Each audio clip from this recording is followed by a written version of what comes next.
What if I were to suggest that you play a key role in the awakening world? And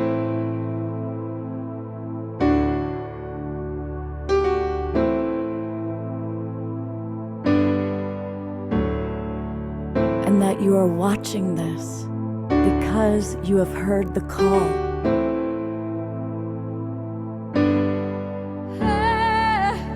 We can start right now by opening our hearts and minds.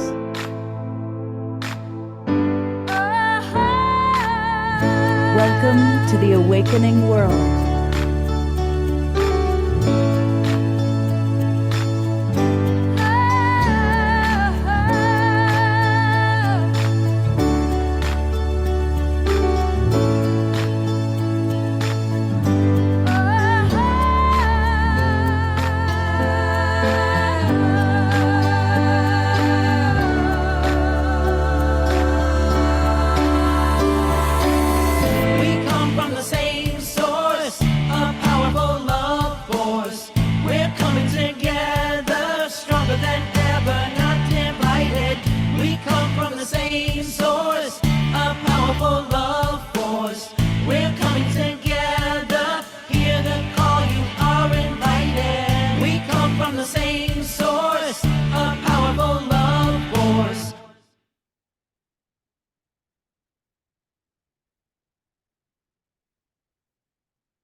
Good evening, everybody. Thank you so much for being with us tonight. I'm Love Coach Scott Catamas. This is the Wednesday night, May 8th edition of The Awakening World. And it's going to be a really beautiful show tonight because we're going to go deep into our hearts. We're going to have a quality conversation talking about some of the challenges that we face in life. And so it's wonderful to have each and every one of you with us. And because it's such an important topic, I'm really grateful that someone I have so much love and respect for decided to join us as my co-host, as my colleague, as my co-dialogue partner. And of course, I'm talking about Eden Amadora. So Eden, thank you so much for being with us tonight. It's so good to be here with everyone. Thank you, Scott. Yeah. And we are the Three Musketeers, and the third musketeer, of course, is our beloved Omashar. And yes, all for one and one for all. And it is a joy to be here tonight. And this topic is particularly dear to my heart in that I've had to navigate a couple of situations in my life, which I can say I did brilliantly, but not to start with. And but in retrospect. And so thank you for bringing this topic. And I know that it's been brought up by a certain situation. However, the topic is that which creates war in the world, in the hearts of the people who don't yet realize that there's only one of us here talking to each other. So with that, I shall. Well, not for long, because in a moment we're going to go to you for an opening song. But for those who don't know, the topic tonight is, the Buddha used to say, always take the middle path, meaning finding that balance in between the two polarities, the two poles. And my mentor, Marshall Rosenberg, always used to quote Rumi. In fact, this quote I'm about to give, was on the cover of Marshall's book, Nonviolent Communication.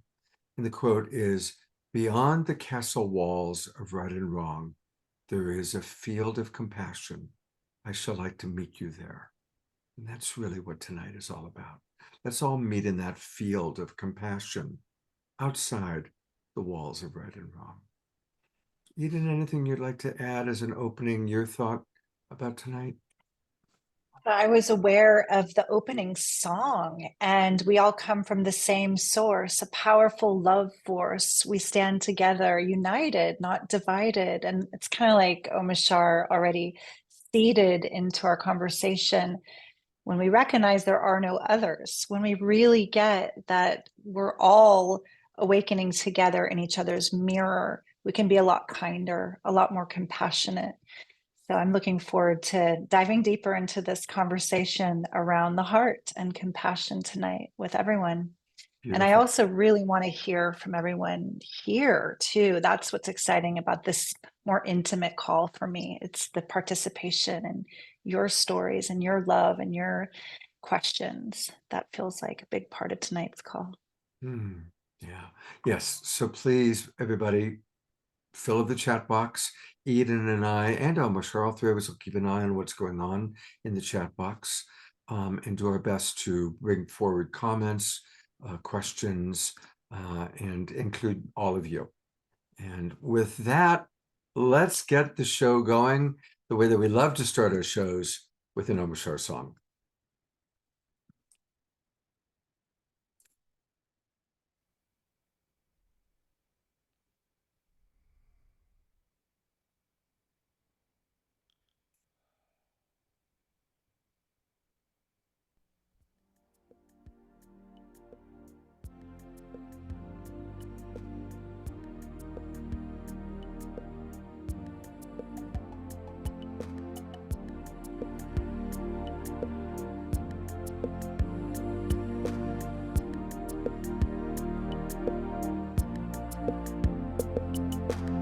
Sometimes it feels so hard to move along, say goodbye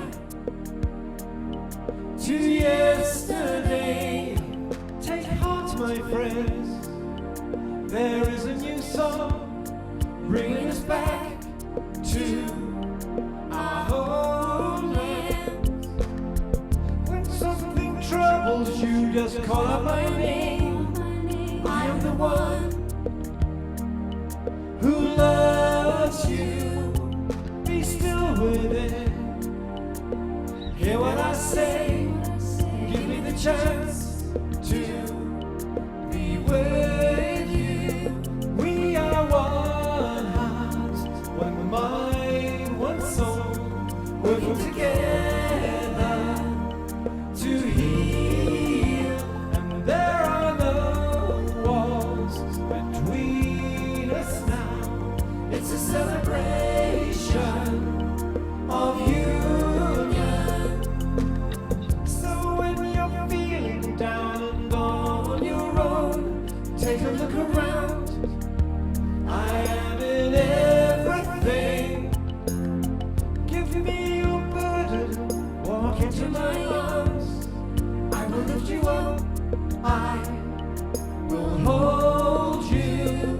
We are one heart, one mind, one soul, working together to heal.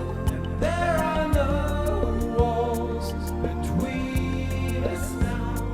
It's a celebration of union.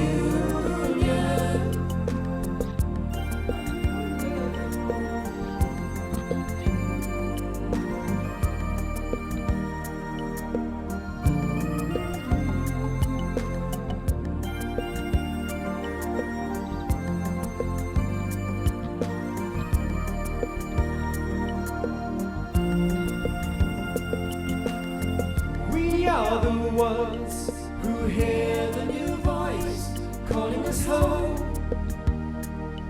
to freedom. Fear not, my friends, this is a new place full of new joy and happiness. Yes, we are one heart, one mind, one soul, working together to heal. And there are no walls between us now.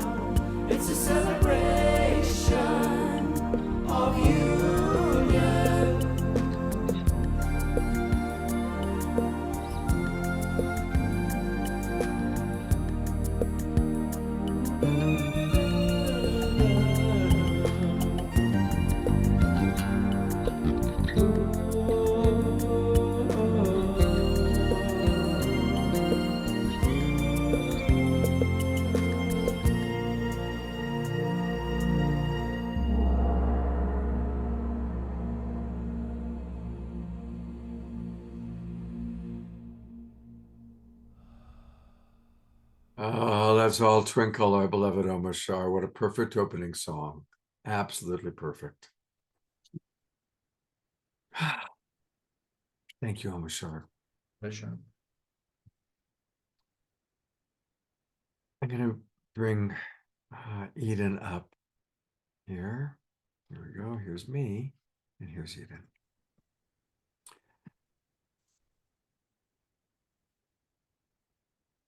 Eden, what comes up for you when you're observing people that you love and care about lost in an attack and defend dynamic? What do you feel and what comes up for you?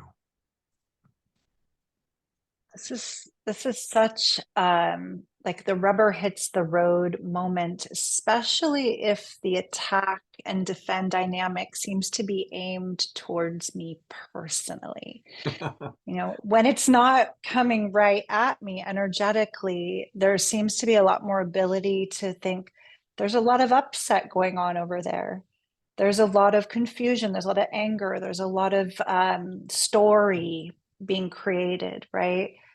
But when it's coming right at me, that's when, in all humility, I've found I need to dig super deep for my tools. And sometimes the tools are just down regulating my nervous system to be able to not put gasoline on that fire.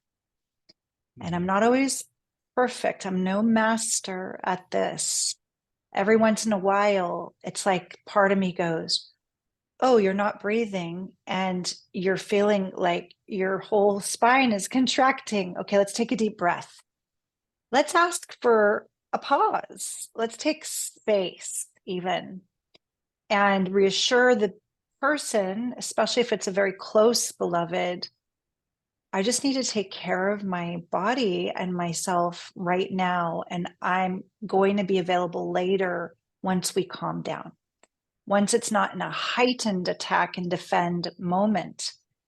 And I really want to name, Scott, that being your friend and getting to witness you and the choices you've been making lately, when someone's been attacking people you love and you personally, this isn't a very near and dear beloved friend or partner that's attacking you. So there's maybe a little bit more pause and ability to go, wow, that person really might have a very strong belief or a story or an agenda.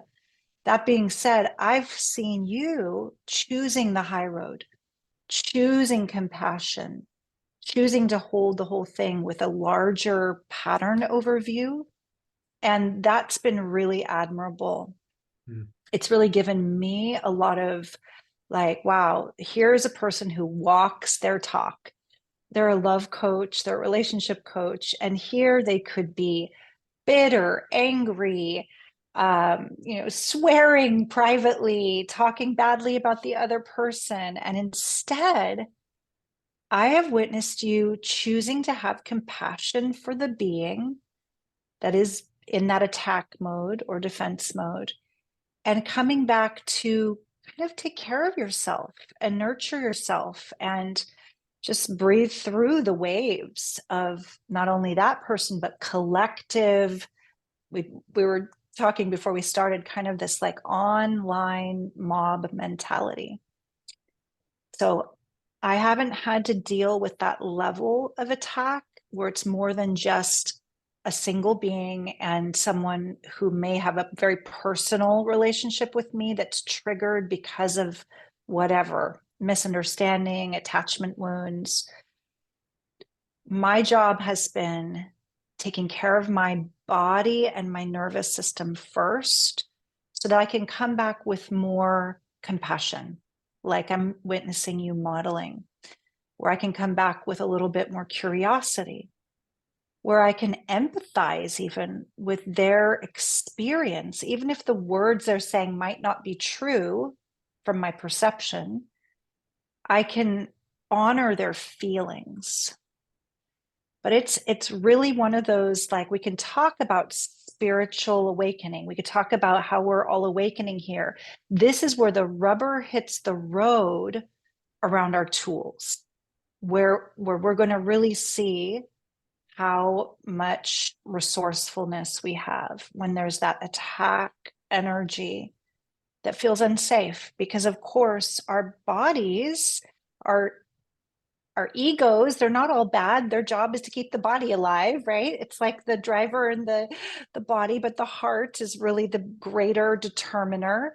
But that ego will sure go into fight and flight pretty quick when we don't feel safe, when there's a lot of rage or danger in some way. It's very, very challenging for most humans not to have that knee-jerk reaction of defense. Mm. You know, that knee-jerk reaction is biological. And I talk about this sometimes a lot in my coaching, but it's really worth reminding people. When all of us were conceived, in the first 24 hours after conception, the very first thing formed biologically is what becomes our reptile brain, the part of the back part of our brain, which is what is known as the reptile brain. And that part of us, the oldest part of us, has only one function, and that's to survive. We are built as human beings, as the animal bodies that we're in, we are built with the mechanism to survive. And so then we grow up, and what happens is the reptile brain is what's first formed, then the spinal column comes around that, and the body is built. Okay, here we are all now as adults, and we still have this reptile brain, and its job is whenever we perceive the possibility of attack. This is really interesting, not attack itself, the possibility of attack. The reptile brain sends a synapse through our being, and we choose fight, flight, freeze, or fawn. And it's biological. So when we perceive that possibility of attack, we choose whatever we unconsciously think is our best means of defense, whether it's fighting back or running away. Now, in today's world, we don't necessarily physically have to run away from an animal trying to eat us. So usually flight is disassociation. We disassociate. If it's heavy duty flight, we disassociate through drugs, alcohol, too much time on the computer. There's a lot of distractions to help us with disassociation, but it's biological. Now that's where we've all, as the human species, have been living for so long, Eden. But what's beautiful is biologists are proving that as we go further along, as we evolve, more and more our frontal and temporal lobe is running the show. And I always love to tell the story, and I know you've heard me share it before, about the Dalai Lama, who allowed brain researchers to hook up electrodes to his brain and monitor his brain function. And they did testing for about an hour and a half, about 90 minutes. What they found was that at all times, no matter what stimulus they were giving him, he wasn't reacting from reptile brain. He was only reacting from up here. And towards the end, they really tested him. The lead researcher really had some chutzpah. He showed the Dalai Lama photographs of Chinese soldiers burning down a Tibetan temple. How do you feel? And meanwhile, they're tracking the synapses. Synapses are still firing up here. But the Dalai Lama, as he looked at these photographs, he wept. He wasn't stuffing his feelings even. He wept. But still, the synapses are firing up here. Then finally, the lead researcher says, I want to know, come on, how do you really feel when you know that the Chinese are raping Tibetan women, perhaps even murdering your people? How do you feel? What goes on for you? The Dalai Lama got silent, slowed down, but still up here and back here. And finally he said, it reminds me that I must pray equally for the Chinese as I do for my Tibetan people. I've told that story 100 times and I still get tears. because that is the movement of our species. That is our opportunity. And so when that attack is happening, when it's your teenage son or your mother-in-law or your spouse or your ex-spouse or your boss, and they are coming at you and it hurts, we have to notice our reptile brain reaction, but not allow ourselves to get abducted by our reptile brain. And like you said, breathe before we respond, breathe. Come back to what the twin rays say, 12, they call it 12 o'clock. Come back to center. Come back to the frontal lobe and respond instead of react. Pray for the person that's hurting you. Seek to understand why they are saying what they're saying. Seek to understand. Oh, so powerful, Scott. It brought tears to my eyes too. And it reminds me, in the mystery school work that I've been deeply immersed in for so many years, we have an entire day dedicated to compassion and really kind of dispelling myths about what people think compassion is, because compassion is a very high vibratory state. It's not even empathy, it's not sympathy, and it's sure not pity.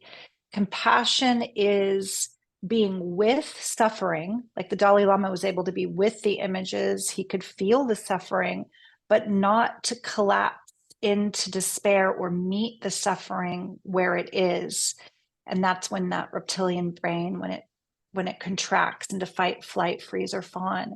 So compassion, we're at this time on the planet, there's so much suffering, right? We're being asked to choose to be with others who are hurting without going into judgment, fear, pity. And yeah, this is like when we talk about the violet ray being the highest octave of consciousness, like the frequency of clear discernment, presence, and unconditional love. And that is the path of mastery. Not that we're here to say we're, masters already. We're here in our humanity and our divinity, saying we're willing to be humble enough to learn, okay, that's where I fell out of compassion and I went in judgment, and it was like a tourniquet around my heart. And I felt like you were the other, and I needed to protect myself against you rather than feel you and stay with you in unconditional love, even if I don't agree with what you're saying, right? And our language is so powerful. Sometimes just saying like, that's not true, makes a person more incensed. Yes. Yeah, it's like gasoline on their fire, rather than saying, even though that doesn't feel like my experience, I see your feelings and I feel what you're saying is very valid. It's very real to you. And I can feel you there. I feel you there. What you're saying is so important. That's what we're hoping, is to share tools. Eden's a wise woman. That's why I wanted her to be my partner tonight to converse on this. And remember that we can understand someone without agreeing. Most of us have been trained that if we don't agree with someone, then we aren't willing to seek understanding. But mastery is to be able to drop into their world, and even if you don't agree with them, to see it from their eyes. And there's an analogy I use a lot in my coaching, which I'll share with everybody right now, which is really helpful. When you're with someone and they're just, whatever they're saying, it's different from your reality. It's different from your belief or what you've even seen or experienced. Perhaps they're even hallucinating. But imagine if you had a 5-year-old daughter and you hear her in the middle of the night screaming, and you go running into her bedroom and she's screaming, "There's a monster in the closet! There's a monster in the closet!" And of course, there's not a monster in the closet, but she really believes there is. You're not going to scream at her saying, "No, there's no such thing as monsters." No, you're going to hold her. You're going to hold her and say, "It's okay. It's okay." And I turn the light on. Yes, turn the light on. Okay, we turn the light. Can we look in the closet? No, no, look in the closet. Okay, I got you. It's okay. I got you. And then finally, when she feels safe, it's like, okay, now you can look. You look and you go, oh, monster's gone. Right? That's how we would treat an innocent child. But you know what? When we're triggered, no matter whether you're 5 or 50, you are still in that same fear. You're in that hallucination. There's a monster in your closet. And we have to have compassion and not, like she said, not deny the reality. You don't have to agree there's a monster in the closet, but you can understand she's scared. She needs safety. She needs safety. And so we provide safety. We understand, what are they feeling? What are they needing? She's scared. She needs safety. He's frustrated. He needs to be understood. He's angry. He needs respect. This is the genius of Marshall Rosenberg, bringing it down to feelings and needs. Your story about the monster in the closet reminded me of an experience I had a long time ago, crossing a big street in New York City and having a total stranger stop and scream in my face expletives, like, just like shaming and yelling at me as if it was someone that hated me, and recognizing this has nothing to do with me. But there's still that suffering and that pain and the energy of attack, right? And so to that being, something was really real in that moment to them, like the monster in the closet. Maybe they had spirits around them. Who knows why certain people are speaking to all sorts of beings that are invisible. I seem to be taking the brunt of it in that moment, suddenly, shockingly. And did it have anything to do with me? No. So in that case, because there wasn't an intimate attachment, there wasn't a bond, I could say that person's really suffering and just walk on without collapsing my frequency into, oh, the most horrible thing just happened to me. I can't believe it. It didn't really impact me. That being said, when it's public shaming, when it's personal attack from someone we care deeply about, that we want to see us as loving and kind and good and honest, or whatever it is that they're not seeing us, and we want them to understand, that's where we're going to feel it a lot more. So I know you've just gone through something like this, like a really big kind of like wallop of negative projections. And would you be willing to speak vulnerably and authentically about this? Because I know that your listeners love you, and we all want you to just be held right now, but we also want to learn from your wisdom. How are you keeping on in the middle of this intensity? Thank you for asking. And I, by the way, some wonderful comments in the chat box. And so I was going to read the comments, but I'll respond to you first and then read some comments. So for anybody who doesn't know, about 2 weeks ago, a very strong article came out written by a woman who is a self-proclaimed guru hunter, and who has historically written negative stories about, as best as we can tell, about 25 spiritual teachers, including Byron Katie, Mooji, Abraham Hicks. So a lot of very beloved teachers she's gone after. And she has spent a lot of time putting together a story about the Twin Ray, my friends, the Twin Ray. And she never, by the way, made any attempt to call the Twin Ray, to talk to the Twin Ray, or to talk to anyone, or at least put in her article anything positive.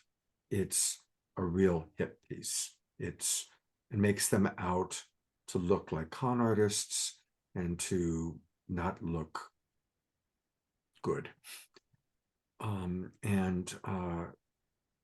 It was shocking for me when I read it.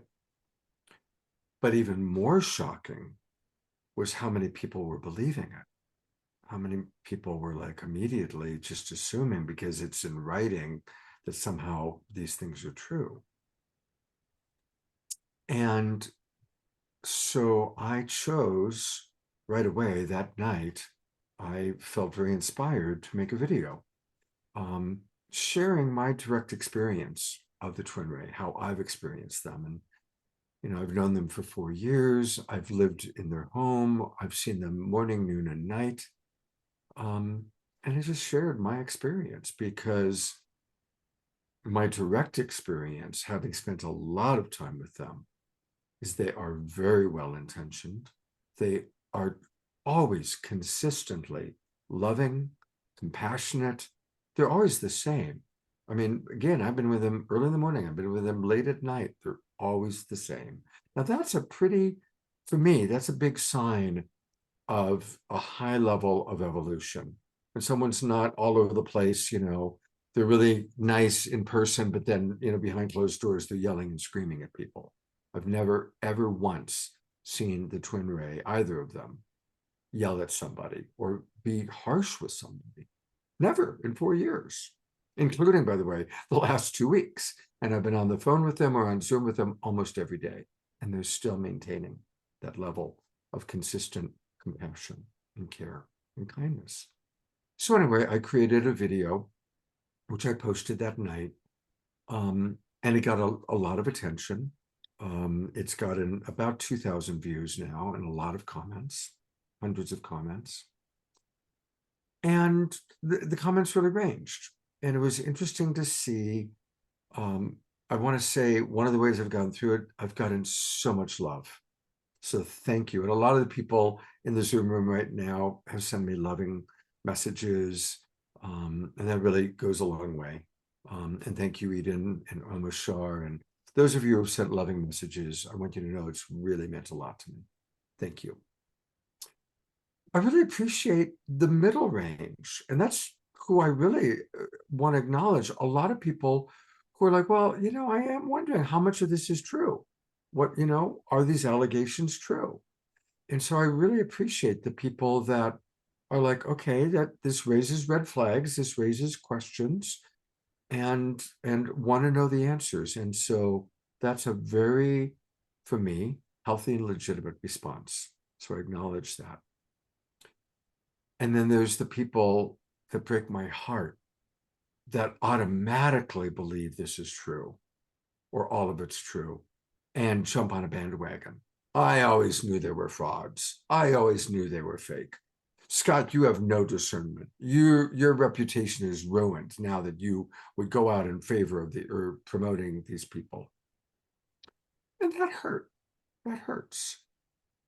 It hurts to some degree. Maybe 20% of the hurt is my ego and wanting to be loved and wanting everybody to like me and not wanting my reputation to be damaged. That's in there. But really, honestly, the majority of the hurt is what this show tonight is all about. When we don't have all the information, we've just read something and we jump on a mob mentality bandwagon of, oh yeah, that's true. Let's get them. Let's throw stones. Let's all pick up stones and start throwing stones because somebody else has started throwing stones. And oh, that is the great pain. And that's why I wanted to do this show tonight. And we've all done that. I'm sure that we all, most of us probably when we were younger, have fallen into a mob mentality. And that mob mentality can be political. Those of us who hate a particular political figure. You know, I watch Jimmy Kimmel at night and laugh. Okay. So I can find that in myself. And but I think it's one thing when it's a public person that really doesn't have any idea what I'm thinking versus people that we know and people in our own immediate community and world. And the last thing I want to say for now is it also makes me sad to people that are missing the point. And then what I thought about is, wow, my 4-year experience is these two people are pure love. What is it that someone would want to choose to see them as con artists instead of seeing them as who I know them to be, which is authentically, genuinely loving people with good intentions? And of course, they've made mistakes because they're human. They are human. And they're reviewing the mistakes that they've made. And they're going to publish they're working on their own response, which will include ownership of mistakes that they've made and also clarification of the things in the article that were absolute fabrications and in some cases untruths. Mm. So that's my Yeah, I know you didn't mention that being that is known as the Guru Hunter also, after your loving, compassionate video, chose to go after you. Like she actually got yeah, very there's that. personal. Then there's that. Yeah, of course I when I found out that was happening, for the first day, it was like, oh wow. Oh wow. And then again, just all the love that I've received and the people that really matter. And in my whole world of the people that I know that are friends, I've only had one person that I care about turn on me. Only one. And that hurt. And that's been a big one. It's like, oh, really? Really? After 30 years of knowing each other, really? But all of you have been we love you, Scott. It's all good. We love you. And so the quality, you find out who your friends are in a crisis. You find out who shows up. And I've gotten so much love and support. And so I'm okay. I'm okay. I really am. Mm. Because of I you. really Because of all of you. witness your grace. Yeah. Yeah. Just Yeah. witnessing your grace that you're living with and choosing to feel the love and support and focus on the love and support. And, Yeah. it shows a lot about your consciousness that you're not going to dwell in fear or victimization, and you're going to focus on the love and supporting your friends to move through this time as gracefully as they can as well. Thank So let's you. just all give Scott a little love here. He's like we love you, Scott. Oh, thank you. Thank I'll you go to for gallery. just showing, Thank you, giving everybody. Thank you you. beams. Yeah. Thank you. Mm. All right, I'm going to read some comments and bring Omashar up here. So going kind of in reverse order, Don pointing out the importance of modeling empathy and compassion because it's contagious. Thank you, Susan, for the maximum grace. Thank you, Leonard Joy. Thank you, Richard. George writes, I always feel great, uplifted in the twin ray presence, and even on the day of our online meetings, very empowered. Jerry, our wonderful beloved wild monk, writes, a wise one has said, we can't have a testimony without a test. Let's all shine brightly. Absolutely. Diane brings up something really accurate. Massive insecurities within self could be triggered when one sees or recognizes their own lack or their own lack proficient in another. That's a good point, Diane. Thank you. Pat writes, let the judges go down their own road, sending them love. Absolutely, Pat. Amen.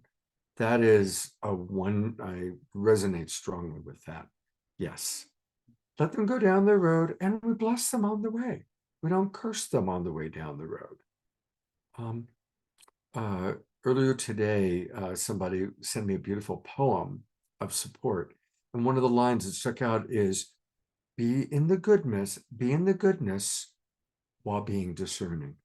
So yeah, let them go down the road and we bless them on their way. Thank you, Susan S. Thank you, Diane. Thank you very much. Most of these are appreciations, and I'm just really thanking all the appreciations. Thank you so much. Ellie writes, the twin ray are pure love. It's easy to see and feel. So thank you. You know, Susan writes, regarding this woman, could she be crying out for help, compassion for her pain? Absolutely. What we do know is she was raised as a child in a cult where a lot of apparently horrible things happened. We've also learned she's a transgender from man to woman, and she has written about feeling excluded from the transgender community. So there is a lot of pain. And I had the fantasy of just talking to her one-on-one. That was actually one of my opening thoughts. And I spoke to two people who had made that attempt, other people that have had interactions with her, and their advice was that she's not very open-minded. She's not very open at this time to anything other than her belief system, her beliefs.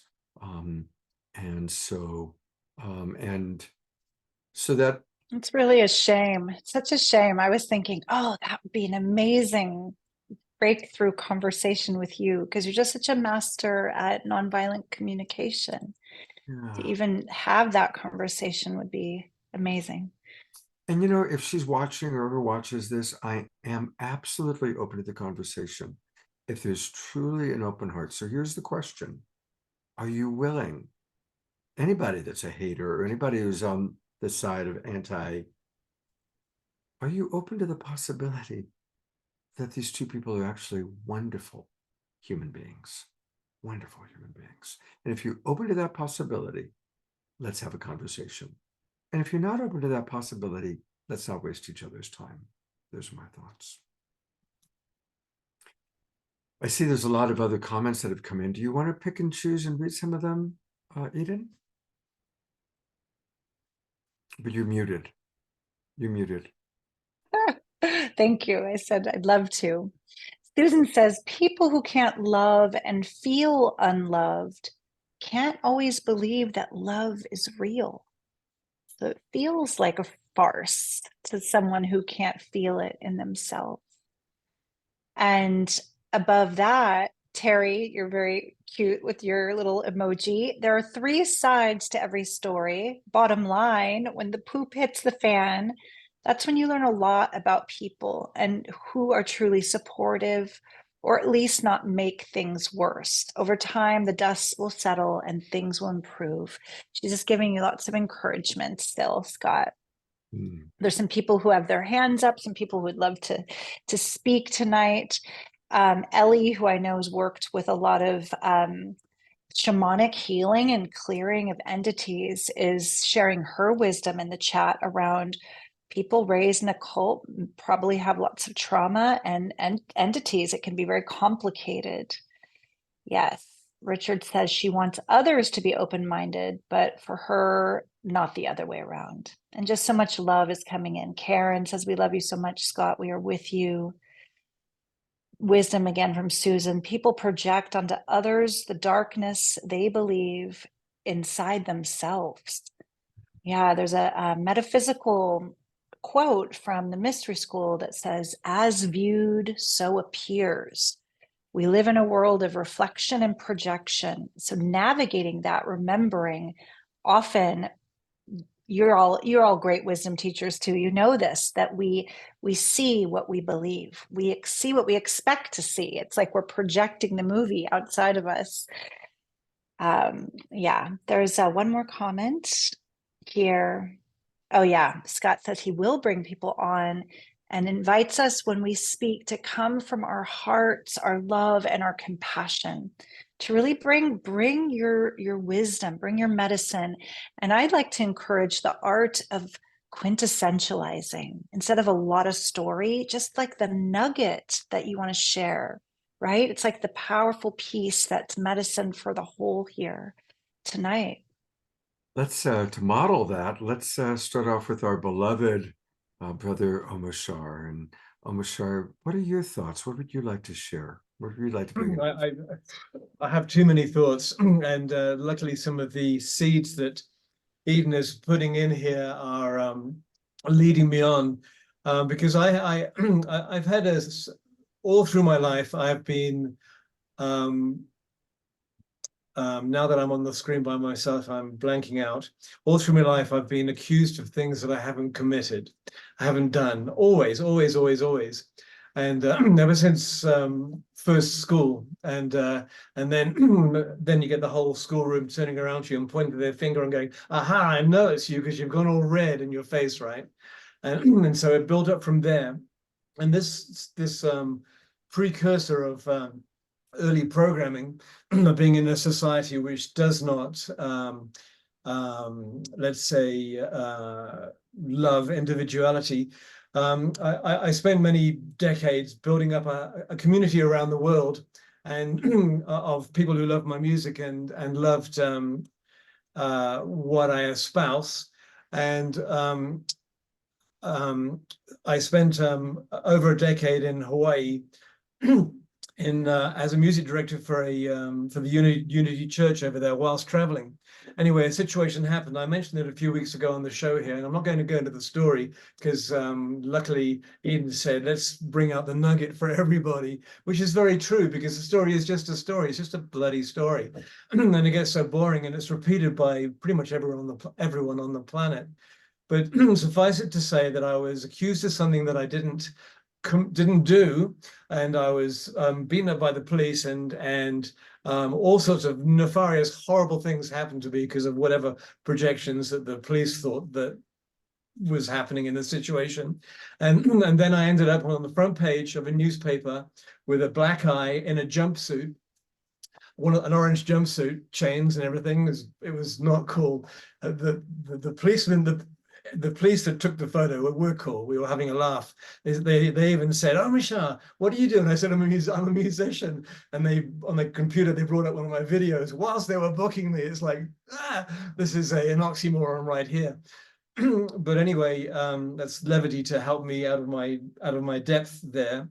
And but I suddenly had on the online part of this newspaper, a slew of horrible, vitreous, nefarious comments saying, "Look at him. He looks like the guy that they, yes, they got him. Good one. He's horrible. He's a bastard. He, should lock him up."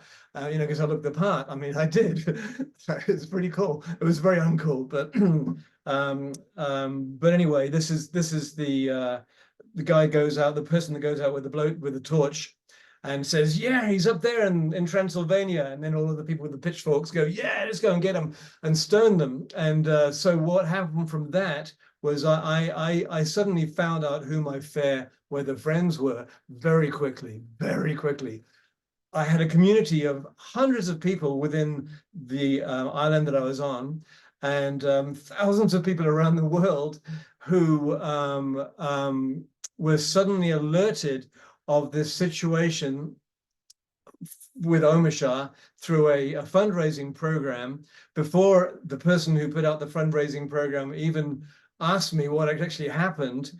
And suddenly I had a network of suddenly virtually everybody that I'd ever communicated with through my music in the last 20 years of my life was told that Omashar was now being charged with felonies and was going through a problem. So can we help him?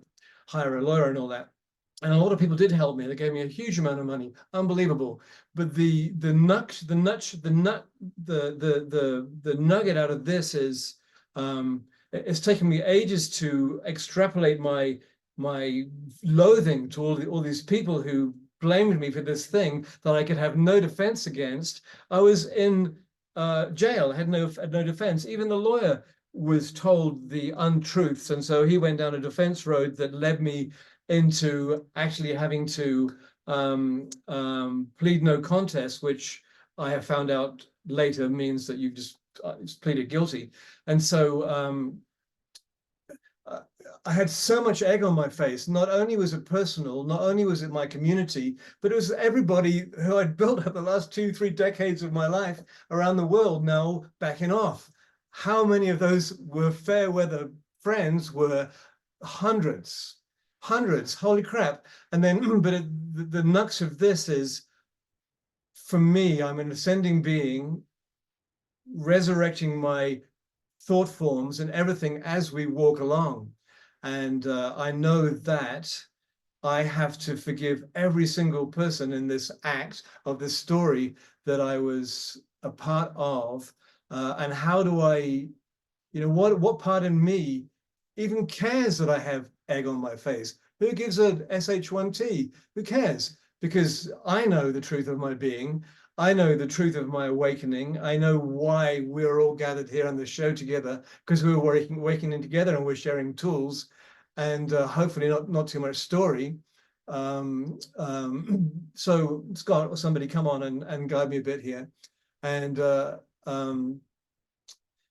it's your story was so compelling that we were like wanting to know you want more. more I was like, Dude, I know I said, okay, keep it short and powerful, but we were all like, wow, we didn't know this about you, Omashar. It gets even more negated because after I was locked up for a week, I was actually told that we have doubts about what's going on, so you can actually leave the jail now. And I was so scared of going out into the world. My reptile brain was so triggered at that time. I've been literally held down by police and injected with drugs and given all sorts of things, that I elected to go back into jail for 2 more weeks because I felt safe.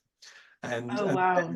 then at the end of that time, I was released, and then it went through the court system, and I was ameliorated of all the horrible charges. But this is more story. I'm just giving you a little bit more story just to get your attention. Yeah, what I am aware of is the part of your story where you recognized this is part of my hero's journey. Those trials and tribulations and the loss of all the support in my community actually allowed you to dig even deeper into your spiritual resourcefulness and to recognize, like, wow, this is part of my path of ascension out of the part that wants to defend or protect or fight or who cares about my reputation into this greater love and service that you chose to bring forward from this time.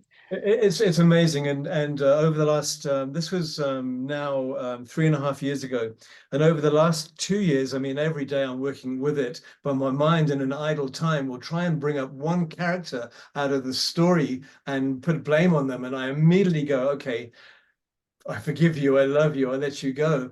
And I've learned it's a fire, it's a huge fire, the biggest fire I've ever been in this life, maybe not in all my lives, but I think it actually is, because I had the tools to deal with it. It doesn't mean I wasn't dragged into the fire and got really burnt in a horrific way, but that which is true within me cannot be burnt. And I've learned to not give any attention to anything that is duality based in this world, which is a little challenging when we see so much horrific war going on out there and debasement of the human being. How can you view it without being empathically brought into it? Compassion, but not empathy. Because we're all here on the awakening world envisioning the new world which already exists, and every time speaking from my perspective, obviously, every time we put our thoughts towards the old world, we're pulling ourselves back into the old world. Every time we're thinking of the new world, we are raising ourselves up there. So it's up to us to let go of the past, but how do we honor the past and not get dragged into it, not let it.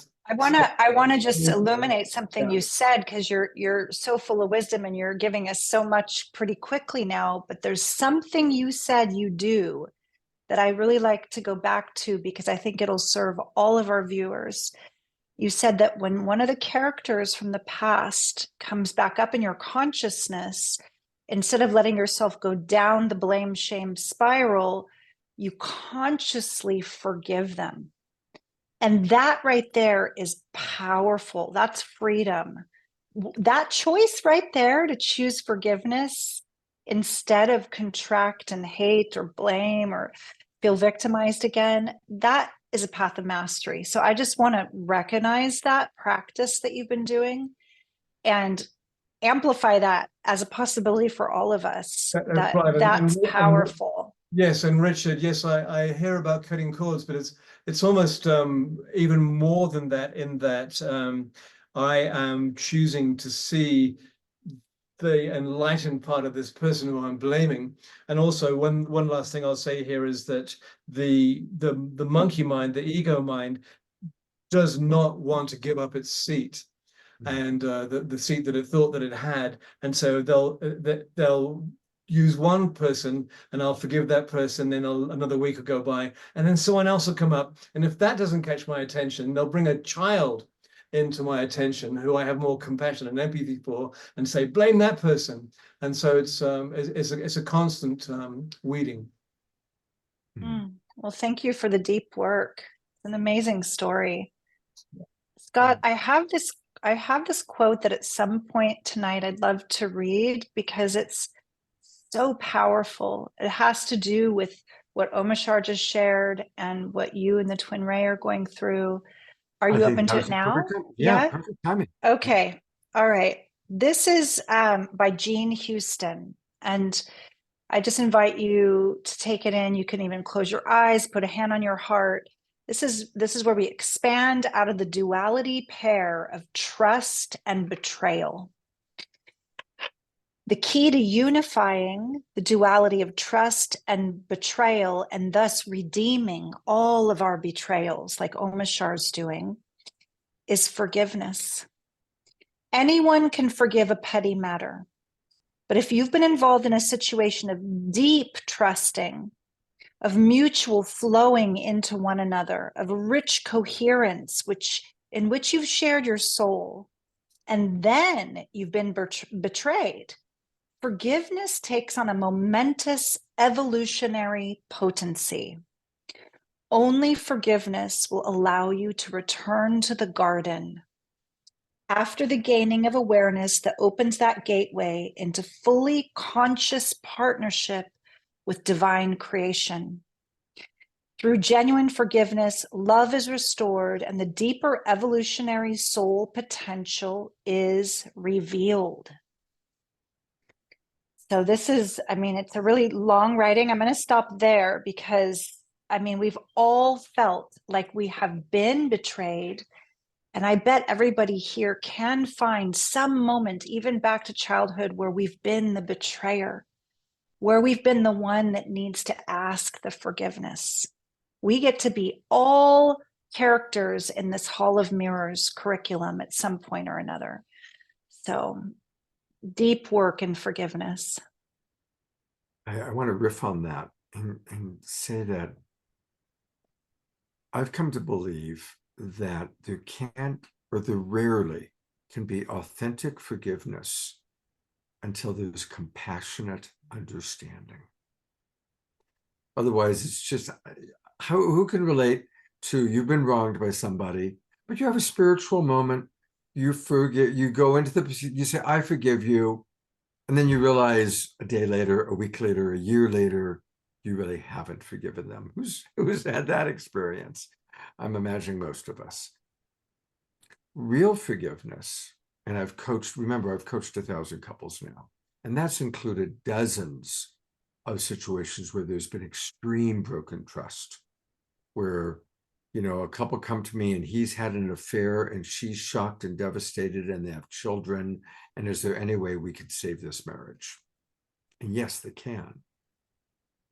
He has to understand her horror.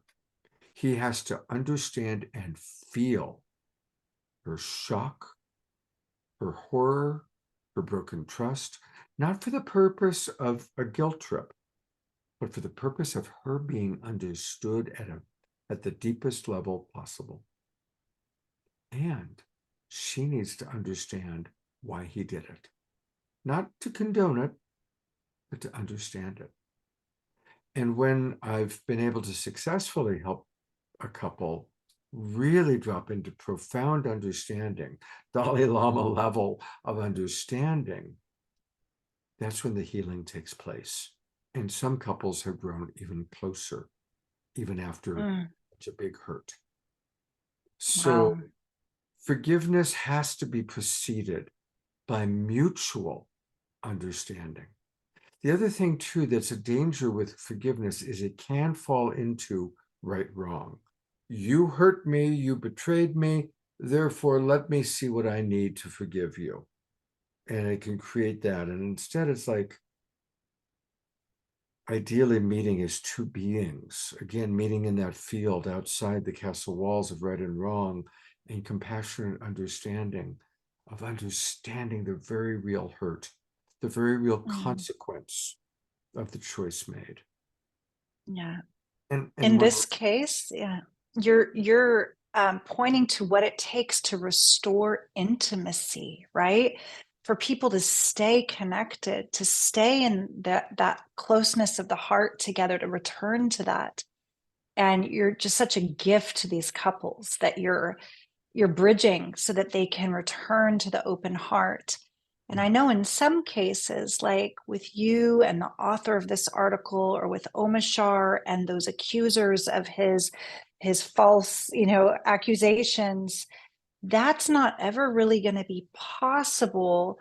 That being said, there's still a level of releasing the apparent perpetrator, releasing the need to be seen as innocent or right or good by that being, and letting them go, right? So part of you eventually might forgive that being, even if there's not mutual deep understanding. But in an intimate relationship, I can so hear and see what you mean about for real forgiveness, which then births another level of intimacy and connection. There needs to be deep understanding. absolutely. And again, discernment. We're not going to get along with everybody. We can't agree with everybody on everything. And so discernment is, and Yogananda said, discernment is the last lesson of master souls. So discernment is very important. A few people are asking to go deeper into the allegations. I'm not going to do that. I'm not interested in pointing people to the article or talking more about the allegations.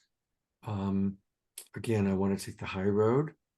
I am not here as a representative of the Twin Ray. I'm here as their friend. Okay. They will respond.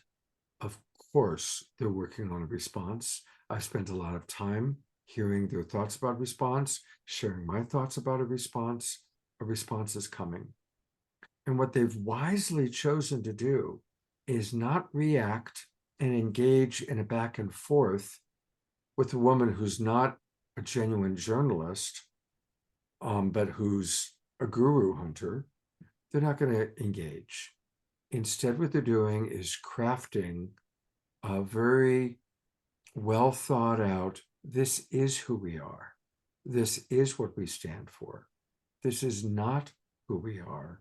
And to really describe it and explain it in their way, in their words, and in a beautiful way. And I want to say they're in a very humble state right now. They're in a very, very humble and very vulnerable. And so you will hear from them. That's why tonight we're talking about the bigger picture. We're talking about the overall picture and what comes up. There's some great comments I'd love to read, Scott, if you're open. Yes, that's great. Dana says, Ho'oponopono is powerful. And I love that you brought that in, Dana, because the wisdom of the kahunas, I was told that in English, we make that mean, I'm sorry, please forgive me, thank you, I love you. And a kahuna said, in our original Hawaiian language, we actually don't have the word forgive and sorry. For us, it's only good becoming greater. With understanding, we're not doomed to repeat. Similar to what Scott said, deep understanding, make it pono, talk it out, and to feel with that compassion the other person's experience. There's a wonderful story online. If you haven't heard the story of Dr. Lin, or Lin, I think it's Lin. He was a Hawaiian psychiatrist that healed an entire psych ward by a Ho'oponopono practice. Terry sending love to all who need it right now. Richard says, don't forget to forgive yourself too. Yes, it takes understanding and compassion. Grace says, I'd love more discussion about living with an open heart and also discernment and boundaries. So important in healthy relationships, right? So important. So yeah, there's people that still want to know more about the story. Others that say, I have no interest in delving into the negativity. Yes, Ho'oponopono means to make right more right. Yes, that's powerful to actually recognize that there's only good becoming greater or right becoming more right when we see, oh, we can learn from this. Oh, we can grow closer now together when we understand better what happened. Yeah. There's a wonderful story that Michael Beckwith tells about a tribe in Africa. And after I tell the story, we're going to go to an Omashar song because it's about time for that. So when a couple are ready to have a child, the woman goes off into the forest, into the jungle, and she listens for a song. She listens to see if there's a being out there who wants to come into her womb, and she knows that that's real if she can hear a song, a clear song from the being, the song that represents the being's nature. And if she hears that song, she comes back and she teaches the song to her mate, her husband. And as they make love, they sing the song together. And if they conceive, then they know that they're in alignment with the song of the soul that wants to come through. And if she's pregnant, or if she's conceived, as she gets big, they teach the song to the tribe. And when the time comes for the birth of the child, the whole tribe gathers and sings the song as the being is born. Once the being is born, is a child.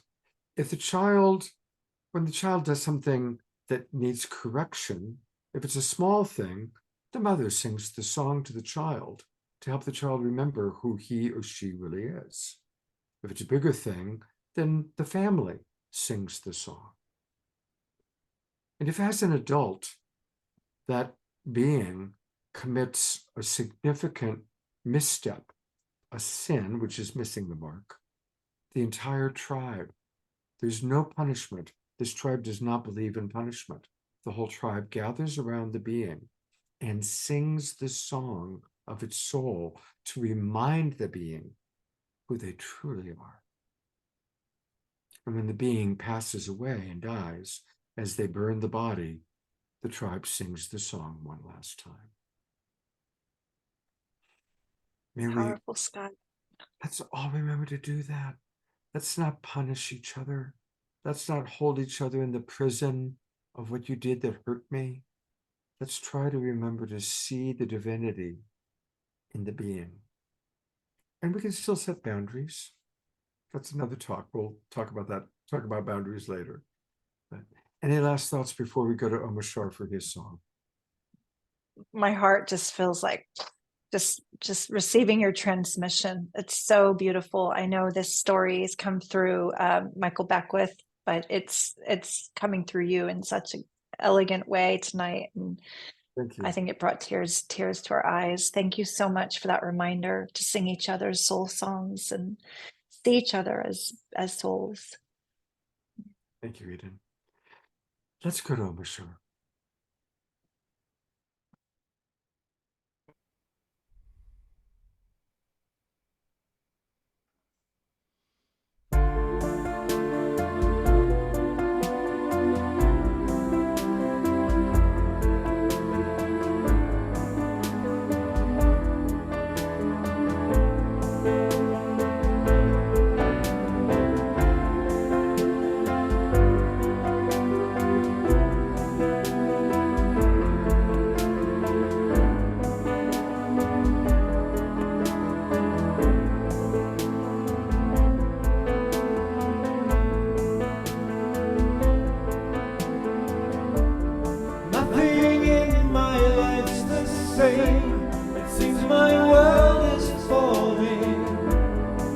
into dust that gave it birth. Empty feelings find me deep in contemplation, waiting for the rise of Mother Earth. And we all know what we've come here for, and we all feel that our hearts are true, and together we will make it home, and we'll trust to love once more.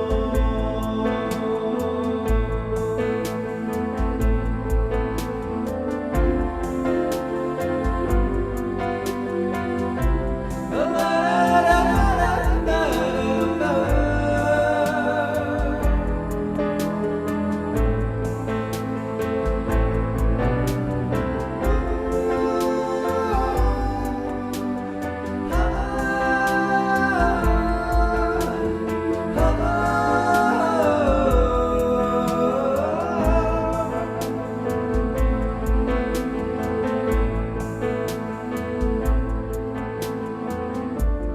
walking through these fields of fear that before my attention.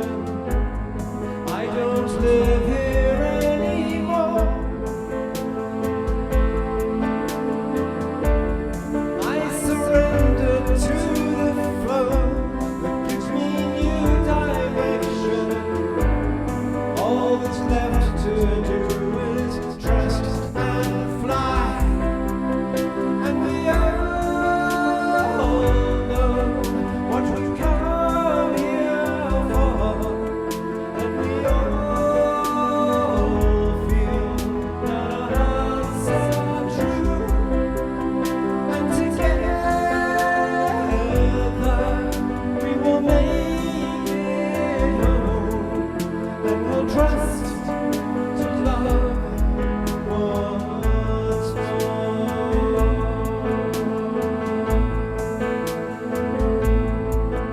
Y sabemos a lo que vinimos, es sincero nuestro corazón. Lograremos ir a casa juntos, confiando otra vez en el amor.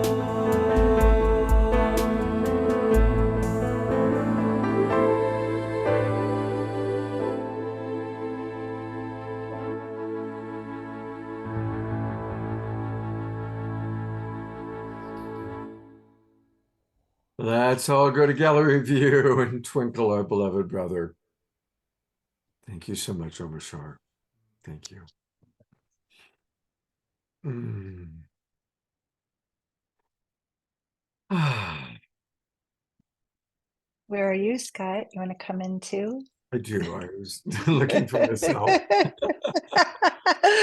That's happened to me Sometimes before get lost too. in looking at all the We're- people. Isn't it beautiful to see everyone dancing? And I just so appreciate our beautiful Global Peace Tribe. I think let's call on a few people that wanted to express themselves. And I'm going to start with Margie, because she has her hand up. Hi, Margie. Hi, oh, there we go. Well, this is a topic that I've had a lot of exposure to. Scott, as you know, I represented the teachings of Maharishi Mahesh Yogi for many decades. And I personally, went through the experience of being attacked when I would give lectures, and also had the opportunity to witness him and how he handled it, and what he, the wisdom that he gave us over the years. First of all, that truth message that somebody speaks out, like the Twin Ray do and like Maharishi did, it's a very coherent frequency. And he would say that when we speak the truth, then the other more negative frequencies, they almost come up because they're in the process of being purified out. And so we don't need to focus attention on the negativity that's coming up because it's just working its way out of the sphere, of humanity. It's a cleansing process for the whole world. There were times when, it was in the mid-70s, I was only about 21, and I would give lectures on TM in different libraries. And at that time, there was a big movement with the Christian fundamentalists and extremists to attack meditation groups. And so people would come to my lecture and, heckle me and try to keep me from saying what I was saying. They would say that meditation was the work of the devil. And somehow, even at that young age, I had this intuitive feeling, don't even try to address what they were saying. And what I did was I let them speak for a minute, and then the audience around me, they would come to my support because they didn't come to hear the heckler. They came to hear the truth speaker. And so they were the ones that would kick him out. So it was an interesting phenomenon that, when negativity rises up, people recognize that that is not the truth, and they will support you to speak the truth even more. There were times when I saw Maharishi being interviewed on TV, in person and on the media. Of course, there wasn't the internet back then, but he would use that opportunity to not necessarily answer their questions, like, why are you doing this way? Or, what was the truth of what happened with the Beatles, or, whatever the subject was.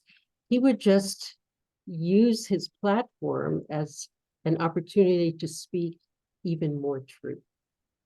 So again, not to address the negative, reasoning that's going on, but to just know that if you want to get rid of darkness, you're in a dark room, you just flip on the light switch, and that's what gets rid of the darkness. You don't have to chase darkness away. I would say with the twin ray that they should just use it as a platform to just keep speaking their message and just, enjoy it. And, one last thing, Maharishi would say, any publicity is good publicity.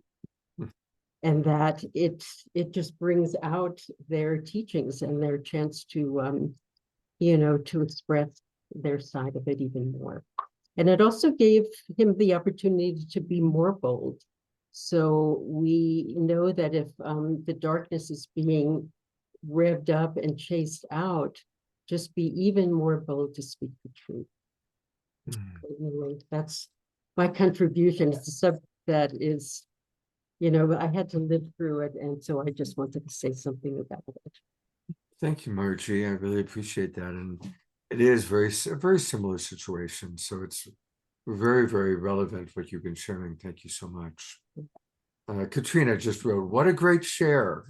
So yes, it is. Thank you, Margie. Eden, is there anything you'd like to reflect back while we have Margie? Thanks. Yeah, thank you, Margie, for that deep, calm voice of wisdom and the light, be the light in the darkness. And it reminds me when I started working with my teacher, and she spoke of empty presence will bring up everything in the way of unconditional love. So when people sometimes sit in circles of open-eyed meditation, like we do in the Divine Feminine practice, they'll feel a lot of fear. They'll feel a lot of shame. They'll feel the things that are actually getting kind of alchemized and cooked up in the system to be purified into the open heart. And none of us are immune from that conditioning living in this world. It's like we have our epigenetic imprints, we have our early childhood traumas and programming. And so love, like Maharishi's, love, like, this unconditional empty presence will bring anything that's denser up to the surface to purify it. Thank you. I'm going to paraphrase, but Einstein has a lot of quotes that go along the lines of the true measure of intelligence is how quickly we can change our beliefs. And again, that's an important thing. When I just ask all of us, when we read something or we hear something about another person or a situation, noticing, what am I choosing to believe? What am I collecting evidence for? And am I only collecting evidence to support my existing beliefs? And these are hard questions, but really important questions if we want to really expand our consciousness, if we want to continue to grow and to evolve, right? And I think we all, you see that a child hasn't formed all their beliefs. A child is like in wonder because everything and anything is possible. And then we see the opposite of that, someone who becomes very narrow-minded and this is the way it is, and they're not willing to see anything else. And people like that aren't very much fun, that's for sure. And sometimes they're dangerous. And a fanatic is dangerous because they only see evil, right? I mean, probably the most extreme example is a suicide bomber who's willing to kill himself and other people because he's so fanatical in his belief that the people he's killing are evil, innocent civilians. So, but we all can do that sometimes. We can all put on these blinders of only collecting evidence to support our own belief. And so again, let's all just notice, where do we fall into that trap? What I'm also aware of is how much certain people benefit from polarity consciousness, from creating division. Certain groups, certain people actually consciously create like very kind of extreme conversations of division for profit, for a reason, politically. I mean, we're such good-hearted, innocent beings inside, we humans. I think sometimes of our star kindred, like the elder, if you believe there's life off of this beautiful little planet, that they're looking at us going, awaken and see each other as, unified soul, the human family. But we're still caught very quickly in those polarizations, whether it was the pandemic, COVID, mask, not mask, vax, not vax. Then there's big issues that, families and good friends feel so polarized around that you're starting to wonder, like, is this part of a greater, almost like alchemical crucible that I talked to you about, this principle that's necessary when the lead gets turned into gold. It's called solve e coagula. And it's where there's first this kind of separation of a form so that it can reform at a higher, more beautiful crystalline octave of consciousness. This is inner alchemy that we're going through in our awakening world.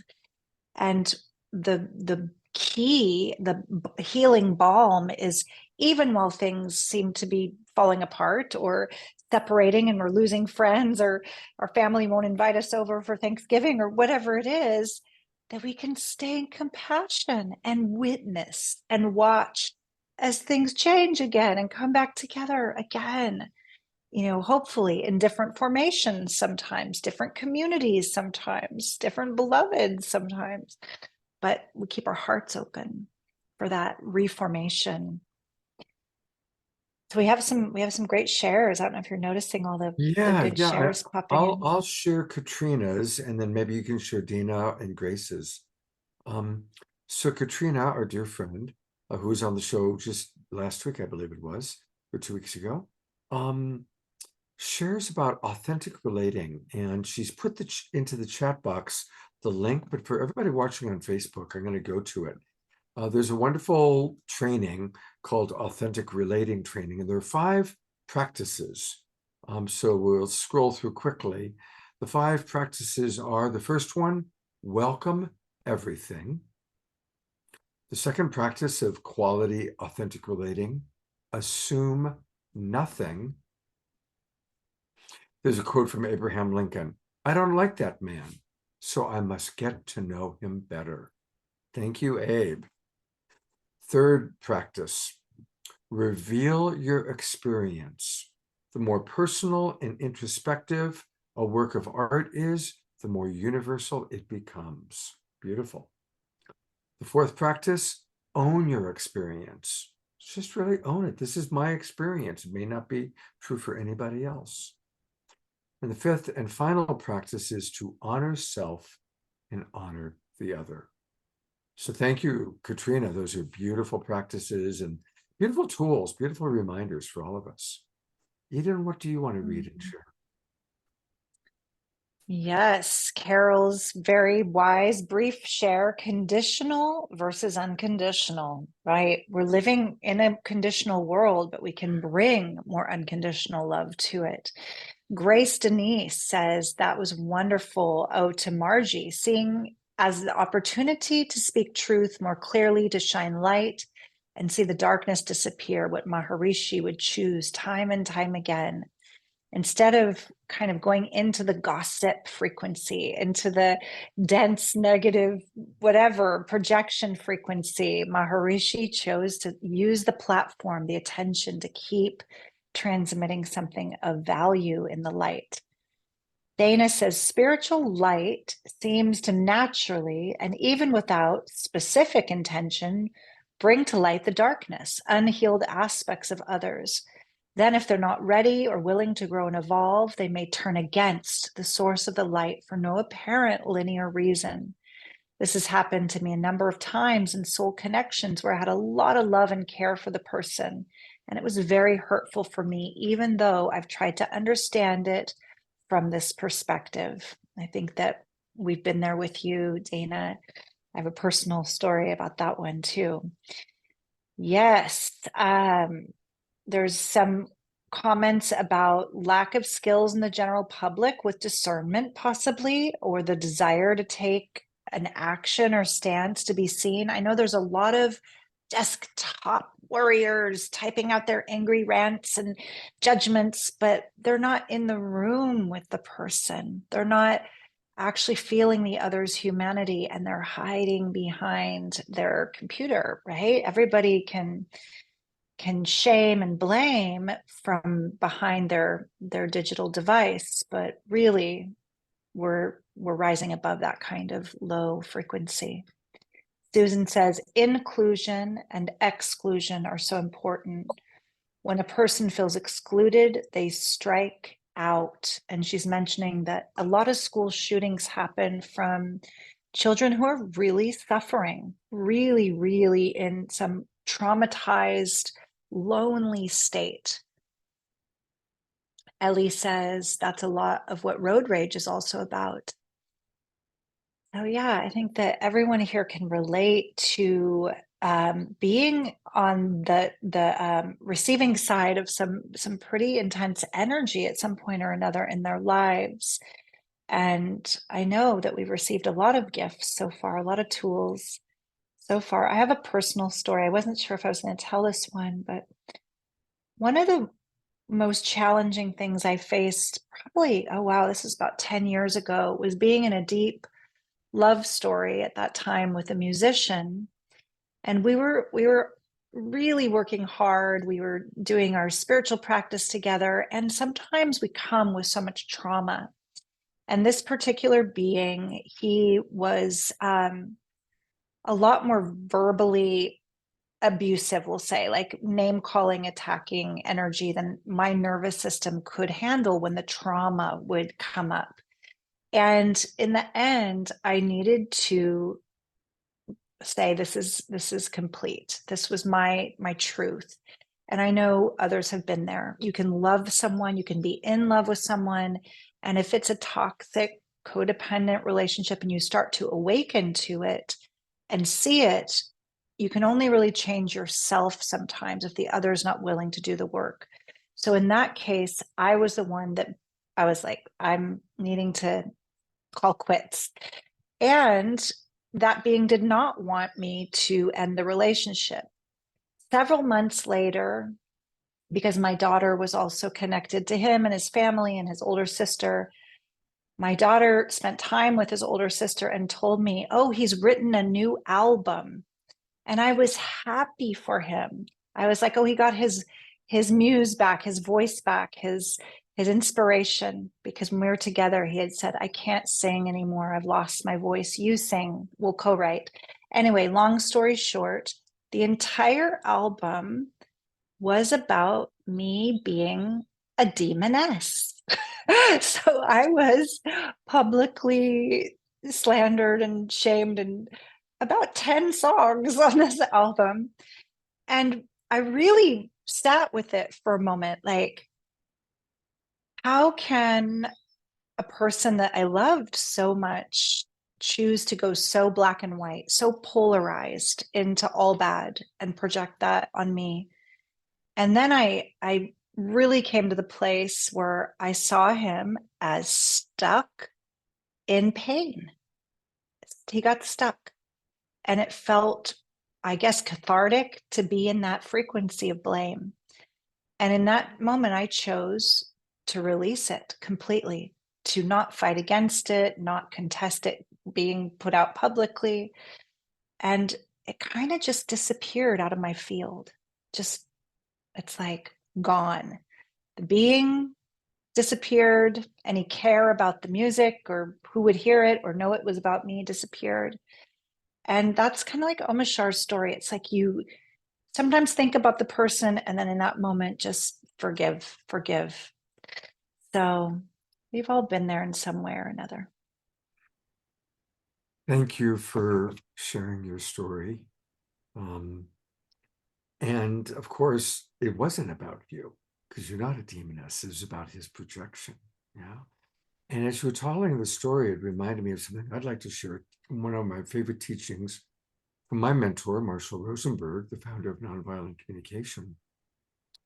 And Marshall said, if you really want to create peace in the world, we are the Global Peace Tribe. So I believe that everyone watching is someone who wants to create peace in the world. Start with our own relationships and make a commitment to never make an enemy image out of another human being. And I'm going to go a little bit into the teaching of this. It'll take 2 or 3 minutes, maybe.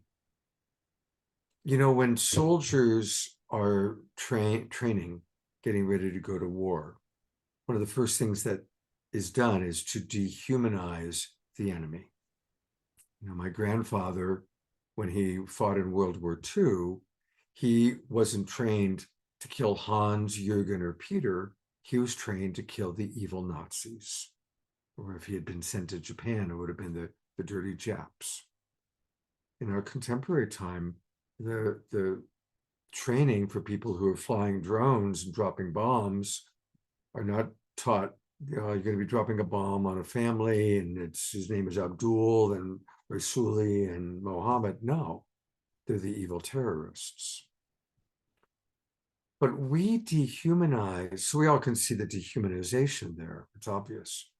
But we all dehumanize when we assign an enemy image to another person. When we look at somebody and we don't see John, we see that asshole. We don't see Carol, we see that bitch. And that's how we see them. That's how we express ourselves about them. That's how we think about them. And sometimes we do that about ourselves.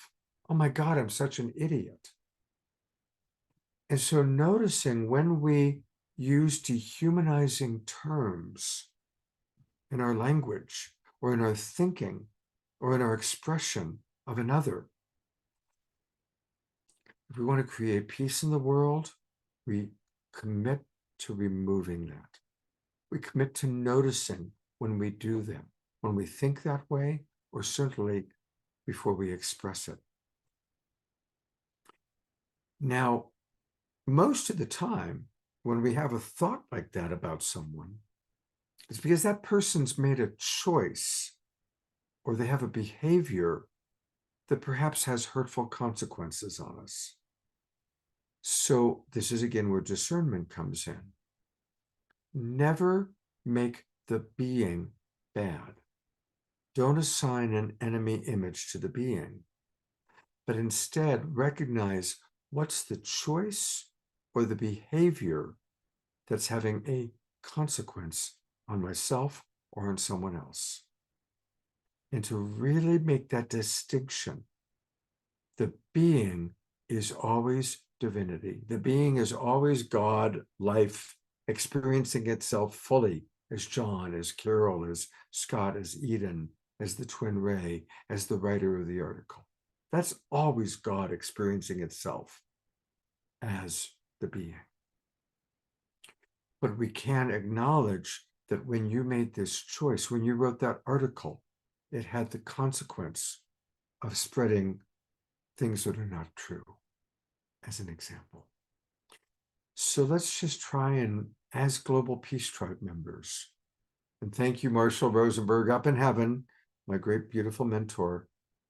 Let's remember Marshall's teaching. Yeah. And what comes up for you as you hear that, Eden?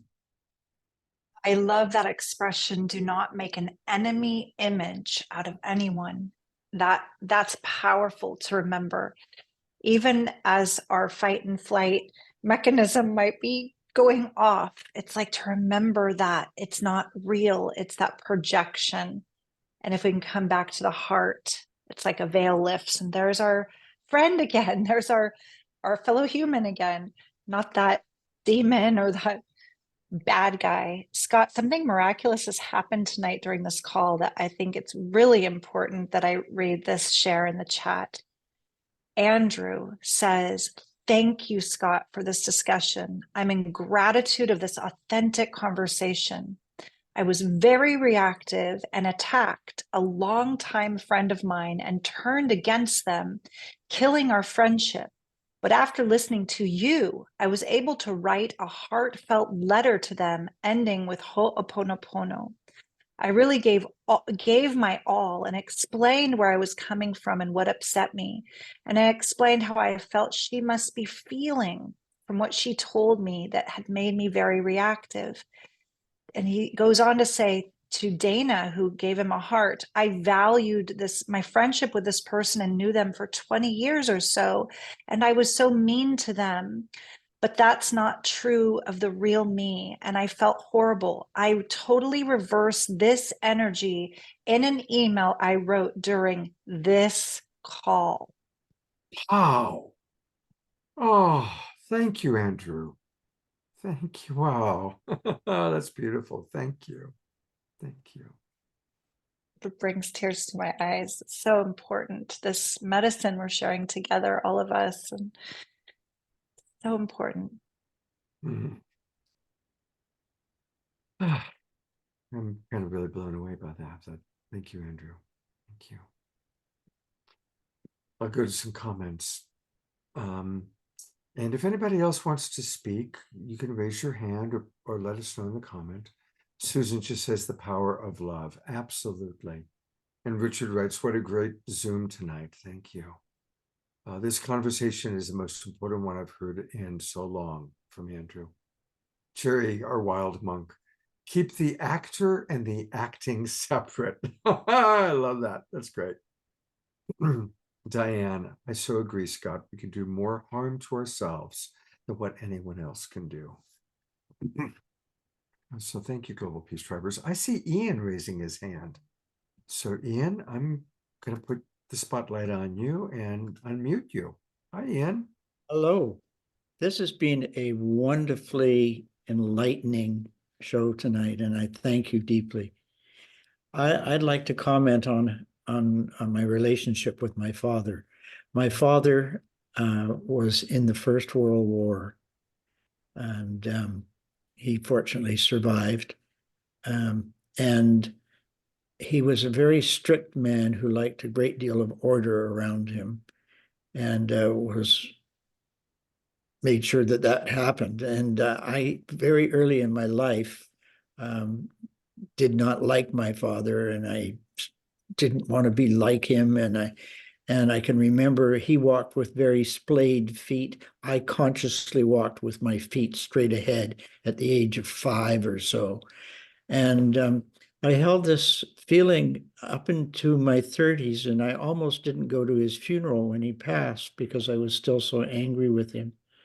And then one day, I'm not sure when exactly or how exactly, but I realized that he had been the best father he knew how to be.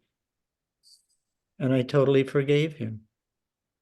And now I feel great love for my father, and it's just a blessing that has come into my life. A blessing.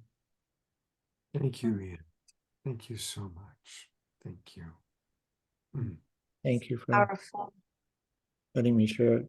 And you know, one thing that I like about that story, there's many things I like, but I want to riff on, you came to that conclusion even after he passed away, right? Yes. So we can still do the work, even when someone leaves our life, either because they're no longer in our physical sphere or they're no longer even in their body.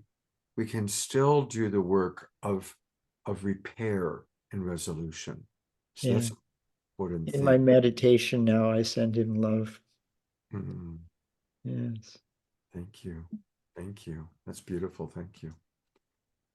I feel from Ian's story once again how forgiveness isn't for the other person that we forgive. It's for ourselves. It's for our wholeness, our health, our Yes. radiance, our presence. And when we let go of that enemy image, as Scott said, it's like this big release of a power block. Like Ian's energy is like, oh, I feel so much peace and so much joy now. Yeah. And that's such medicine. Yes. Thank you. Thank you. Yeah. Thank you. Is there anyone else who wishes to share? It's best if you click the little raise your hand. If you click reactions, you can see where right next to it says raise hand. So, and there are some wonderful comments. Do you want to read the comments, Eden? And Dana's saying that her mentor, Doc Childre, would always say everyone is doing the best they can from their awareness level. Like really letting people off the hook. And I had this amazing book come into my life called The Presence Process, where the author, Michael Brown, he's helping us kind of integrate our childhood wounding to be truly heart-centered and present. And he said, imagine everyone that triggers you is just this messenger that's bringing you exactly what you need, the setup instead of the upset, to integrate more of the charge in your body. Don't shoot the messenger, bless them and release them, and be with the feelings and integrate the charge. So her share reminded me of that. Yeah, Susan is thanking Ian and saying, I see the ways this apparent attack is truly bringing reflection and blessing. Grace Denise says the timing of this call is extraordinary. I'm so grateful. This has been deeply enriching, affirming, healing, and helpful. And Terry says love and compassion is always the best answer. There's a lot more coming in too. People that have also done the forgiveness work after a family member passed. Susan had the same experience. She did the work later, had a powerful healing at his grave, forgiveness at the grave. Reverend Jeffrey, isn't it amazing? It's not amazing. These events have helped us all dive deeper into the source of love that is our true source of the divine. Oh, and down below, so many unexpected gifts. People really resonating with Ian's share of forgiveness. Yeah, beautiful, heartfelt, deep conversation. Thank you all. An incredible show tonight. I see Andrew Kane, who had that experience, has raised his hand. So, Andrew, I'm going to go ahead and add you to the spotlight here, and you can share a little bit. I'm just like blown away because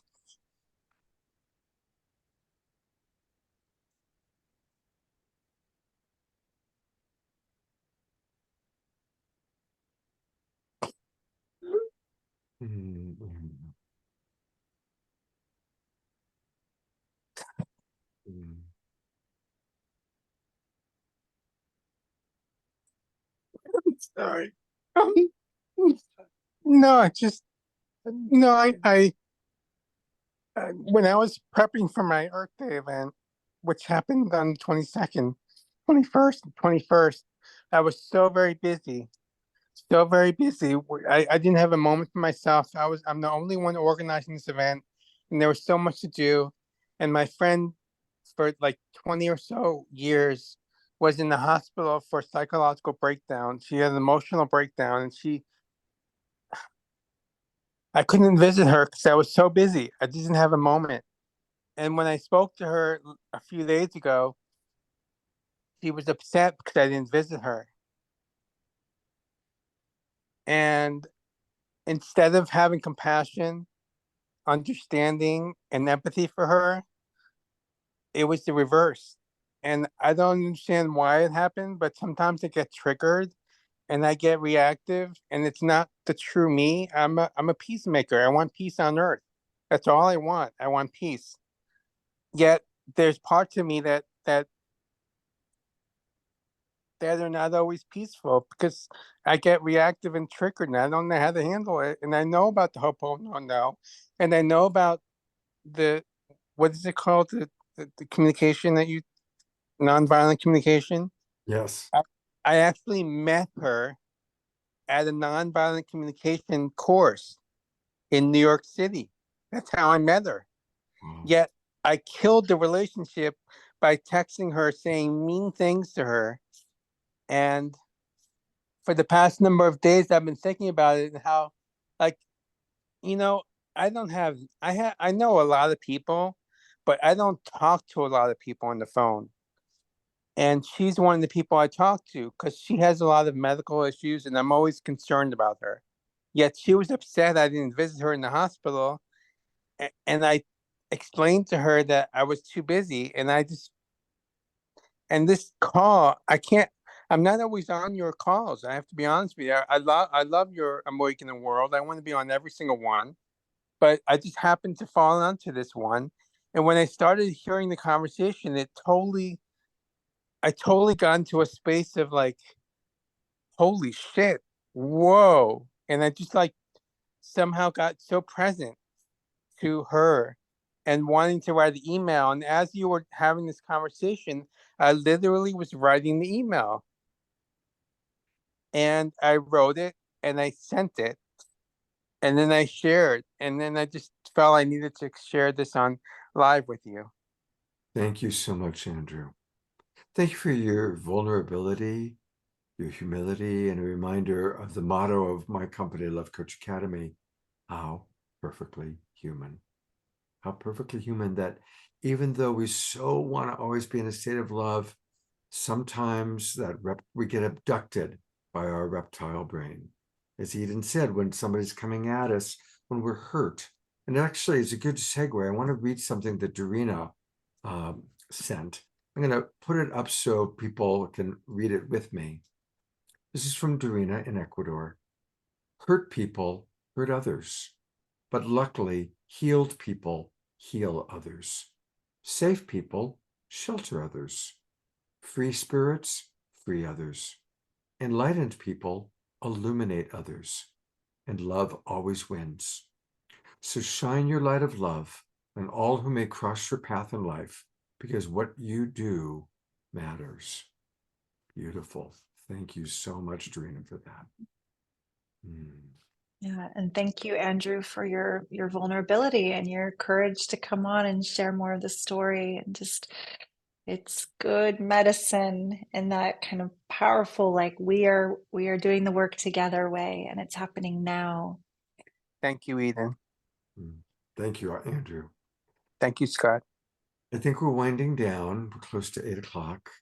So I know we didn't read all the comments, but I'm really grateful for all of them. And I'm going to go through and read them and send little hearts while we conclude with an Omashar song. But before we conclude, Eden, is there anything you'd like to let the audience know about that you're up to, that you're doing?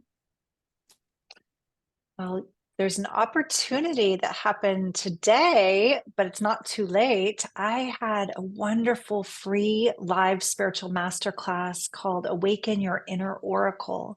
And it had everything to do with awakening the heart and our collective awakening. And this is a masterclass that's walking us through ways to open our channel for our direct knowing. And I know a lot of us in the awakening world, we're very sensitive beings. We have a lot of intuitive hits. We know things without needing to be told. We just sense and feel. And some of us feel somewhat lonely in our magic and our sensitivity. And others are just wanting to be even more fortified with tools. So this is a free live spiritual masterclass. Scott, I'm going to tell you the link. Maybe you could write it in the chat. It's the first part is my website. It's EdenAmadora.com, and then backslash. Okay, so then we do that again, and then we go backslash awaken dash your dash inner dash oracle, the name of the live event. And what will happen when you click on it is that you'll be given the replay. So you'll get all the keys, all the mystery school principles of these 6 powerful gateways we went through. And there it is. So even though you won't be there live, you're going to feel the energy of the call.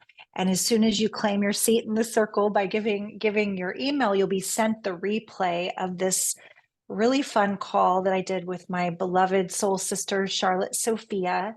And we took people through these portals to awaken their mystical perception, to support them to listen to direct guidance, to become a clear channel for their own inner truth and their own inner wisdom, so that we can start sharing with more confidence, with more clarity, with more of that kind of unshakable, kind of sovereign discernment about our knowing. So I love sharing the free events like Oracle office hours. And this Wednesday, instead of doing my usual divination where I read for other people, I'm like, let's empower everyone else to start really trusting their own channel, their own knowing even more. So go ahead and receive that gift if that resonates for you. Otherwise, sign up on EdenAmadora.com for my free Oracle office hours, where I'll be back. Thank you, Susan. I'm glad you were there. And sign up also for the free live spiritual masterclasses like this one today, to be on that list for the next one. And that's in the navigation bar of my website. You'll see free offerings, and you just drop down and click on Oracle office hours or the free live spiritual masterclass. Oh, you're showing. Thank you, Scott. Of course. Yeah, so over there where it says free offerings, you see the Oracle office hours. Oh yeah, it looks like the master class isn't up there now, but if you sign up for Oracle office hours, you'll still get the email for look at it's doubling. I have to tell my online assistant, we're seeing double vision. So yeah, you can still be on the list for the spiritual master classes if you're on my list. This is a great way to get on the list. Great. So everybody go to EdenAmadora.com and go to Oracle office hours and put in, and no, I'm not a robot. There you go. Thank you, Scott. You know, Eden, I'm hearing a little echo now for some reason. Not sure if you hear one. I'm not getting the echo on my end. Oh, good.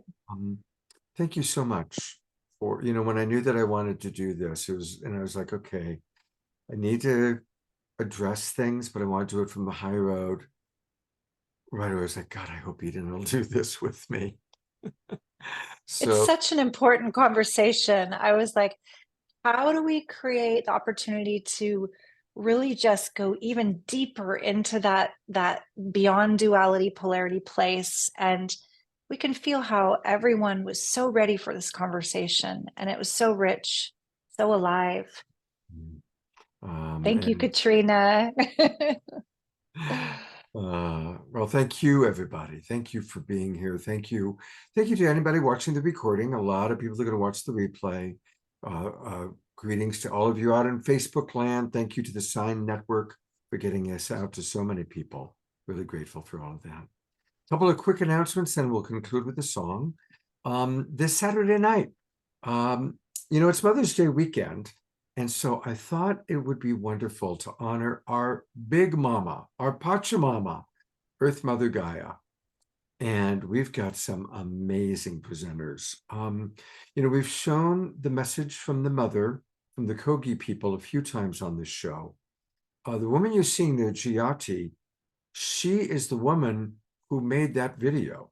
She is who works directly with the Kogi people. She's who produced the video and has been getting it out. And she actually reached out to me and said, I'd like to be on your show and give a greater explanation of the story of the video. And she's got some very important information she's going to provide us about, because for people who saw the video, it's intense. The Kogi people are very connected to the earth. They're completely dedicated to being messengers of the earth and speaking for the mother. And that video is intense. It talks about some big ramifications. Anyway, she's going to be on the show. Beloved Louisa Stowe is going to be with us. Louisa Tish is one of our great wise elders. She's kind of like, the Black Jean Houston. She is a well-honored and revered elder. Our beloved Anasuya Hallelujah is going to be with us. Mark and Claire Dubois, who are amazing environmentalists. And for music, of course, we have Omashar and also Honey of the Heart. And I love Honey of the Heart. I just went to their concert on Sunday here in Nevada City. They're fabulous. They've been on the show before. So it's going to be a powerful show. So please join us this Saturday night, May 11th, as we honor our true mother, Pachamama. And then a reminder that a week from tonight, we've got something very special. It's going to be a full evening with Marianne Williamson. Once again, Eden will be coming on and co-hosting with me. I'm really grateful for that, Eden.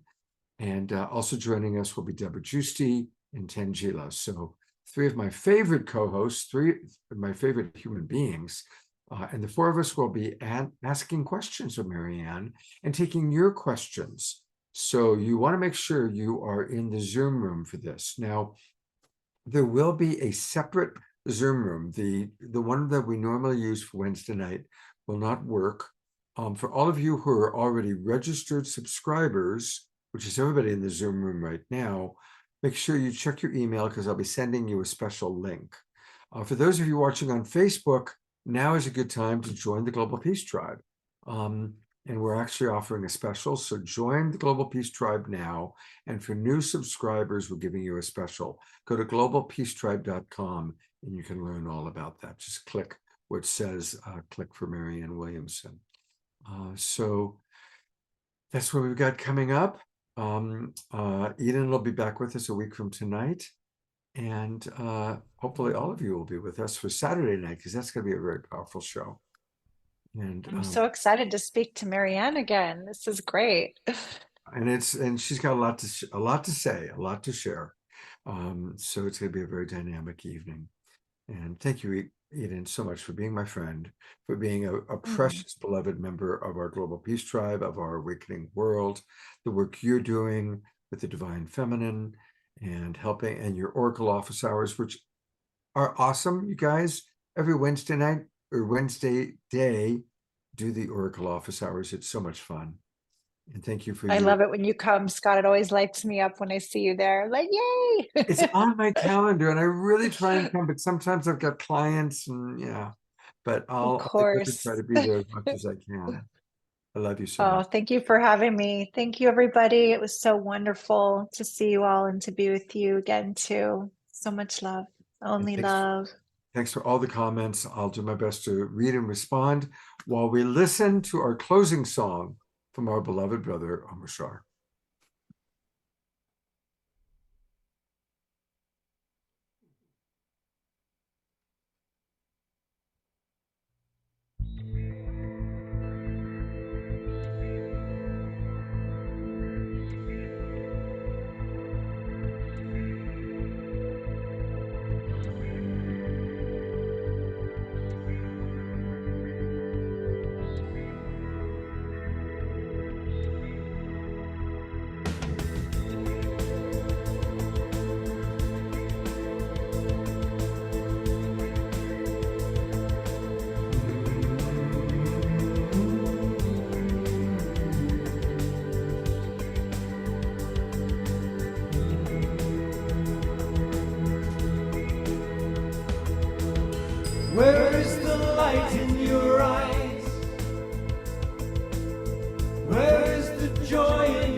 that there is.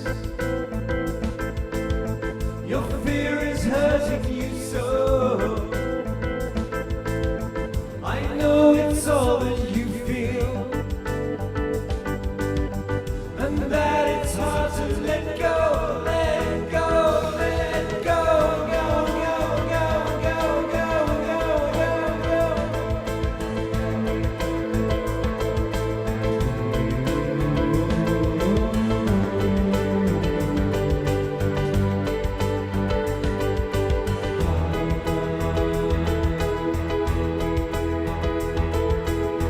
Again, that look in your eye. You do not believe in me. You'd rather live in your dreams. I've come to set you free. I am the lover you need. I hold my hand out to you. All I ask is your trust. I love you more than you know, and I love you, you, you, you, you, you,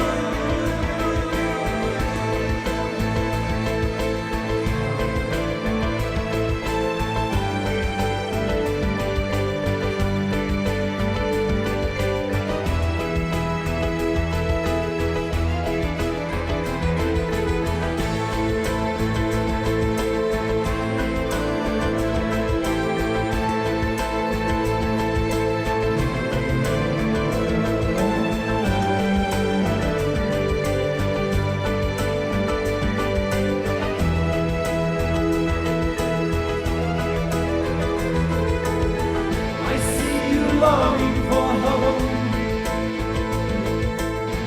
You need to feel you belong, and that there's purpose to life. Come back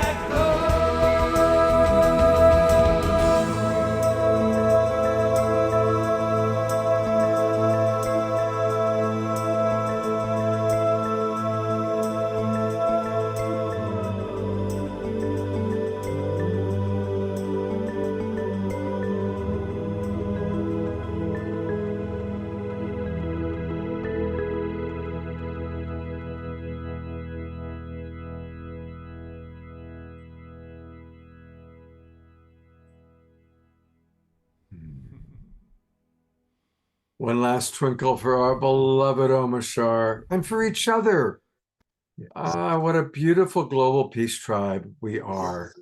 Thank you so much, everybody, for being exactly who you are, being with us tonight on this very special evening. Thank you so much. Thank you for your love and your support. May we all take these tools that we're talking about and sharing, and let's share them with others. And please invite people. This Saturday night show is going to be amazing. Next Wednesday night show is going to be amazing. So invite your friends. Let's grow our tribe, because we're a beautiful tribe. I love each and every one of you. Thank you for being with us. Thank you again, Omashar. Thank you, Eden, who's off having dinner, which is what I'm going to do shortly. I know, right? Me too. Take care, everybody. God's blessings, and I hope to see all of you on Saturday night. God bless you. Much love.